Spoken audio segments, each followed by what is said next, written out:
नमस्कार दोस्तों।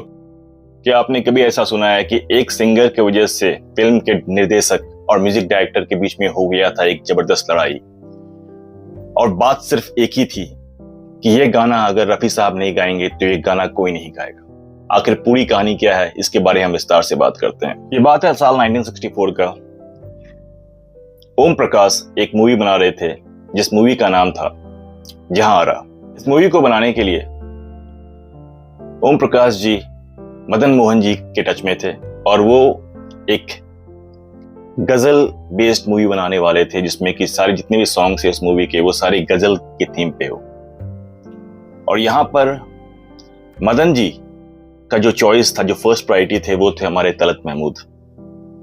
जबकि उस मूवी के जो डायरेक्टर थे विनोद कुमार, जो उस समय के काफी जाने पहचाने नामचीन डायरेक्टर थे, उनका ये कहना था कि ये जितने भी गाने हैं वो गाएंगे तो वो सिर्फ रफी साहब गाएंगे, नहीं तो कोई नहीं गाएगा।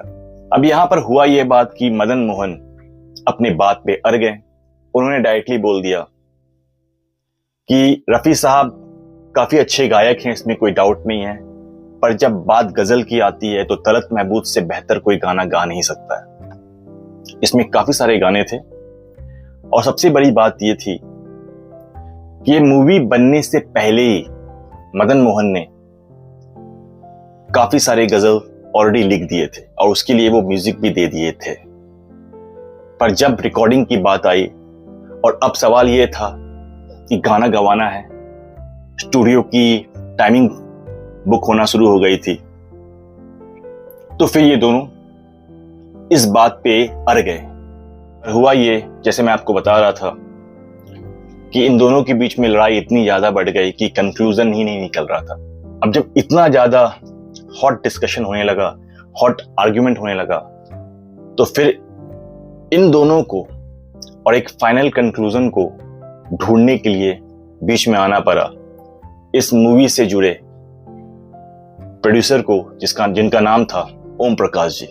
और उनको अच्छी तरह पता था कि किस एक्टर पे, किस सिंगर का वॉइस ज्यादा जमता है। और सच बात तो ये था कि ओम प्रकाश जी का भी पहला प्रायोरिटी वो रफी साहब ही थे। लेकिन वही है कि वो चाहते थे कि सब कुछ अगर शांति से सॉर्ट आउट हो जाए तो वेल एंड गुड, क्योंकि जोर जबरदस्ती करने से उन्हीं का लॉस होने वाला था। और फिर जब काफी समझाने के बाद जब दोनों को शांत किया गया, तब नतीजा ये निकला कि मदन मोहन जी बोलते हैं कि ठीक है, इस मूवी की जो 3 गजल है वो तो तलत महमूद ही गाएंगे, पर बाकी जितने भी सॉन्ग्स हैं उसके लिए मैं खुशी खुशी में राजी हूं रफी साहब के साथ काम करने के लिए। और फिर क्या था, फिर आपका डेट आया रिकॉर्डिंग का। पहले आपका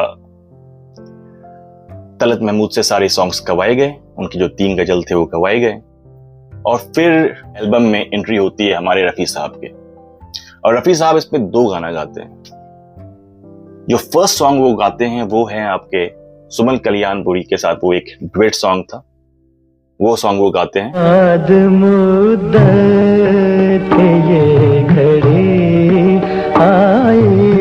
और इसके बाद जो सेकंड सॉन्ग था वो सोलो सॉन्ग था। अब वो सॉन्ग क्या सॉन्ग था, उसमें ये रफी साहब ने फिर से ये एक बार बता दिया था कि उनके जैसा वर्सेटाइल सिंगर कोई है नहीं, चाहे वो किसी भी तरह वो गाना गाए। अब गाना सुनो पहले आप। किसी की याद में दुनिया को है भुलाए हुए। जिस तरह रफी साहब ने ये गाना एक ठहराव के साथ गाया है, हालांकि ये उनका जॉनर का नहीं था, रफी साहब एक बहुत वर्सेटाइल सिंगर थे, लेकिन गजल वो उतना नहीं गाए हैं compare to any other singer. और यहां पर भी रफी साहब ने प्रूफ कर दिया इंडस्ट्री को कि ये जो सेलेक्टिव सॉन्ग्स होते हैं उसमें भी रफी साहब कमाल का गा सकते हैं। और यही था रफी साहब का मैजिक। और तभी उन्होंने फिर से उन्होंने सबको, दुनिया को ये बताया कि 60s का मूवी को अगर हिट कराना है तो मेरे सॉन्ग के बिना तो हिट होगा नहीं। हालांकि उन्होंने खुद तो नहीं बोला, पर ये सॉन्ग सुनने के बाद आप लोग खुद ही एडमिट करोगे कि रफ़ी साहब से कोई भी गाना गवा दो, रफ़ी साहब हर गाना को एक अलग तरीका से गाना गाते थे। ये थे रफ़ी साहब। आते आते मैं आपसे एक छोटा सीक्रेट और शेयर करने वाला हूँ इस मूवी का, जो इतिहास में पहली बार हुआ था। अगर आप लोगों ने इस मूवी के सॉन्ग्स को सुना है, इस बैकग्राउंड म्यूजिक में एक बांसुरी का आवाज आता है, आपको यह जानकर हैरानी हो जाएगी कि first time ever Pandit Hariprasad Chaurasia ने अपनी बांसुरी की आवाज से इस सॉन्ग को और इस मूवी को एक भेंट दिया था। तो ये छोटी सी कहानी थी जो मुझे लगा मैं आपसे शेयर करूँ। और अगर आपको ये कहानी पसंद आई होगी तो please like, share and subscribe my video. और अगर आपको कुछ भी, अगर आपको ऐसा लगता है कि मैंने इस वीडियो में कवर नहीं किया, तो आपका जो कमेंट्स है वो मेरे जैसे यूट्यूबर्स के लिए एक बहुत बड़ा लर्निंग होता है। तो प्लीज आप उसे भी कंसिडर करें और अपना ओपिनियन जरूर शेयर करें। आज के लिए इतना ही। मैं मिलता हूं आप लोगों से अपने नेक्स्ट वीडियो में। अभी के लिए धन्यवाद। Thank you so much.